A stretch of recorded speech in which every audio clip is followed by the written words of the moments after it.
Throughout the blizzard, Tony Pan kept referring to the clobber zone, the area that was getting hit the hardest. Well, with over 2 feet of snow here in Carroll County, welcome to the clobber zone.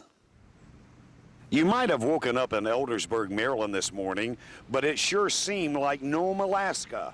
Over 20 more inches of snow for people to dig their way out of. I'm glad it's over. Hopefully this is my last time shoveling. I think a lot of people are thinking that. Yeah, I've been out here, along with everybody, all week.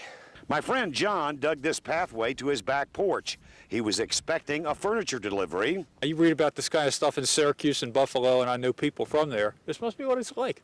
It's awful. Yeah. How many times do you think you've shoveled and snow blown and the whole ball of wax? Dozens, probably. Since December, I like to keep little records of rain and snow and all that comes down. 92 inches in Eldersburg. Now, if you were going to try to go anywhere in all this snow, you had better have four-wheel drive and some Alabama stock car driving experience.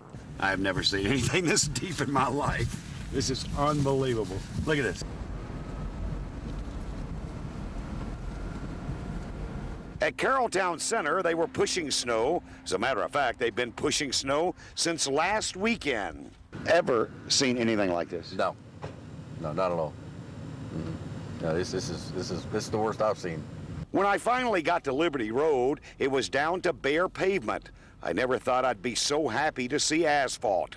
It's been quite a storm. They say it's a 1 in 100 year winter. Once every 100 years is enough for me.